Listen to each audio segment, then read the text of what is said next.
Alrighty, so we saw a unicorn in college football yesterday. We saw a team who fired his head coach a few weeks ago. Tino Sinceri and the program agreed to go separate ways. I'm a huge Tino Sinceri fan. I truly believe that even after the debacle here, that he will have opportunities elsewhere. But in 2 days, the new offensive coordinator, Jerry Neuheisel, had to prepare his team for this game. They scored 42 points on a coordinator that I really respect, and Jim Knowles. I think that's where I started to say, wait a minute, what went wrong with Tino Sinceri? Why weren't they buying into the system? And why did this kid, Jerry, with 2 days, was able to put up 42 points on the board? Great scene out there, by the way. And to the security guard that was trying to stop people from running on the field, bro, you hold this L. I forgot to put you on hold this L as well, but great scene out there in Pasadena, California. That program needed a win of this proportions. They 100% needed a win of epic proportions, right? UCLA shocked the world. Yeah, Iamaleava. When a hero comes along like Mariah Carey, he carried this team 100%. 5 touchdowns. I think it was 2 through the air, 3 rushing. And we just saw something that, like I said, this is a unicorn in college football. I don't even know where to start with this one. We've all seen upsets, right? We've seen miracles. We've seen the beauty that this game brings. We've seen this year that each and every week, it tells the previous week to hold my beer. But this is something I haven't seen before. A top 10 team coming off a loss, and they have a team that they should beat. Go handle business. Like, we about to take up. You guys look like Oregon to us. You're out west. Y'all look like Oregon to us. We gonna put hands and feet on y'all. Your head coach is gonna look like Dan Lanning. Your quarterback's gonna look like Dante Moore, and we're gonna be ready to kill you. That's what my entire thought process would have been the entire time, right? And this is why I say James Franklin gotta go. I said it in Hold This L. Let me say it again. He gotta go, 100%. So UCLA, 0-4, no head coach, right? New coordinators, no momentum, no belief from anybody. People hitting the portal because they got 30 days to enter the portal, right? And they just stunned Penn State 42-37. He good. This might shouldn't pick most of it up.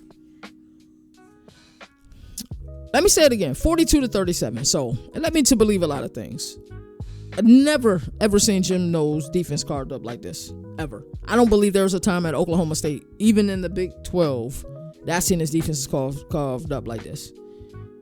Drew Aller. I'm so tired of defending Drew Aller, bro. I really am. I'm so tired of defending this guy. And because I know all of it's not on him. I know it's not all on him. I know Andy Kotelnicki is some of the blame as well. But this is bad. This is really bad. And we know that Penn State really has like one way to win. Build a lead, play outstanding defense. That's how they win. They're not built to come from behind. But we did see them do it last year against USC. So I was thinking maybe in Pasadena they'll have a little bit more of that magic to be able to come from behind in this one as well. But this one is bad. This one is it's so bad. Like, I feel for Katron Allen, who could be in the NFL right now. I feel for Nick Singleton, who could be in the NFL right now as well. Drew Aller could even be in the NFL right now. I just feel for these players who came here for one goal, to get back into the playoffs. I want to say something that some of you are going to be ready to shoot me for, but all is not lost for Penn State. They got to win the rest of their games. Not sure if that's possible, but they got to do it. They got to find a way to do it. And this is not what Jim Knowles came to Happy Valley for. He came to Happy Valley with an opportunity to face Ohio State, whether it's in the conference championship or when they play like week 7 or so, maybe week 9. And he came there to get an opportunity to get back at his previous employer because he felt like he wasn't respected. I think that's why 100% he came back. But shout out to Jerry Neuheisel. It was amazing watching his dad, who works for CBS, being able to see the emotions. He was getting emotional just thinking about everything he'd been through, how much his son loves UCLA. And to have a moment like this, the NFL could never, that's what one of my tweets, the NFL could never compete with the magic of the college football season. It just could never compete with it. I'm sorry.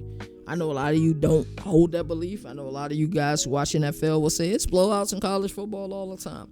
Well, that's the magic of it. You can have a team. Like right now, UCLA was probably ranked, for those who do rank all 136 teams, in the bottom 110, 115.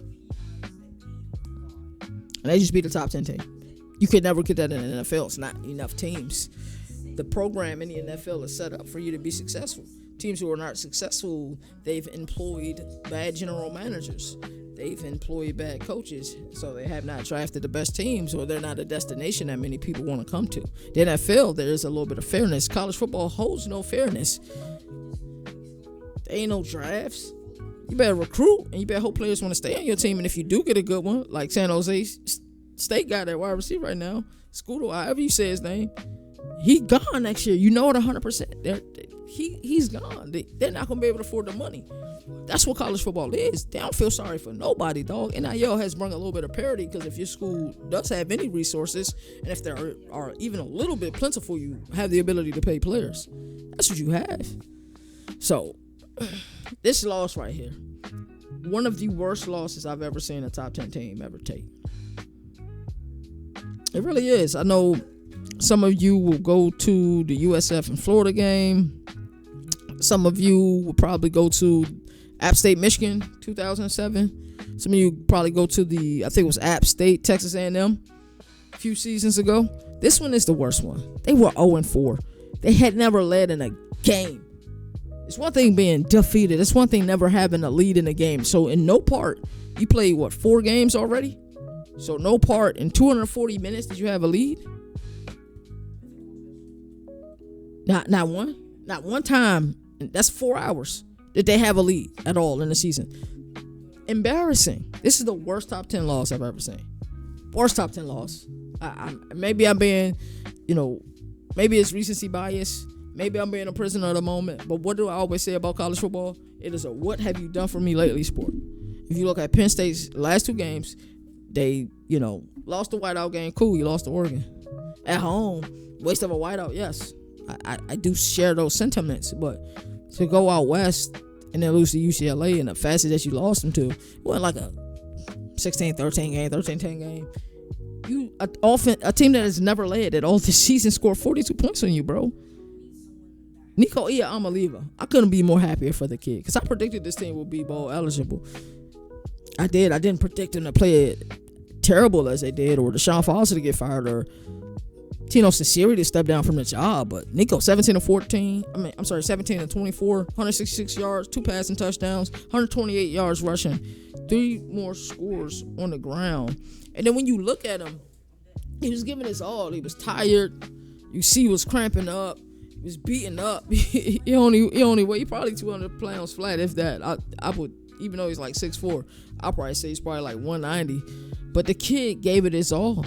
And to see teams compete like this is the stuff that Casey Killer talks about doing when, Sam Houston made the jump from the FCS level to the FBS level. And his wife came over and said, hey, you look happy, even though you guys aren't winning. He said, we 0-8, but I've never seen an 0-8 team practice as hard as this one is practicing. You know what I'm saying? So shout out to Nico Iamaleava. Super happy for him. Tennessee fans found a way to make it about them. Instead of saying, great game, kid, they said, oh, yeah, you did a favor for us. Now we don't got to worry about Penn State as it pertains to the college football playoff. And that's probably the, answer you're going to get down in Knoxville. But shout out to Nico. Shout out to this team. Shout out to Jerry Neuheisel. I thoroughly enjoyed seeing them pick you up, giving you the Gatorade bath. And what a win for that city of Pasadena. LA is one of those places. It's so hard to get your fan base to come out unless you're really good, because there's so much to compete with out there. So now they may give the fans a reason to come back to watch this team next week. I think they really have done that. But 42 points is not supposed to happen. So Jim knows what's going on. Then it's Danny Sutton. What's going on? Why are you guys give up 42 points to UCLA, a team that hasn't led all week? All week. Outgained Penn State 446 to 357 yards. Embarrassing. Outrushed them 280 to 127. Ain't that y'all calling card? Ain't that y'all wheelhouse, the ability to run a ball? Converting 10 of 13 on 3rd down. Embarrassing. Do you guys watch college football, or do you just skim through it? I have the feeling that Penn State kind of skimmed through this week. It's UCLA. They're playing terrible. We're just going to beat them. That's why you need to do the work. Any given Saturday, dog. Any given Saturday. The willpower, the gut, the fortitude for UCLA to be in this moment and say, hey, we know Penn State just lost. They don't got nothing to do with us. And to handle business, that's incredible. That's incredible. Jim Knowles, improve. Because your schedule's only going to get more difficult. And you lost to the team that many people thought is maybe the sorriest Power 4 team is the team that you guys just lost to. Yeah, that's embarrassing. But maybe they're not the sorriest anymore. So, shout out to UCLA.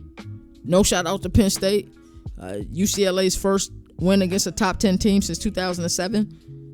The first 0-4 team to beat a top 10 opponent in 40 years, like I told you earlier. Last time that happened in 1985, it was UTEP versus BYU.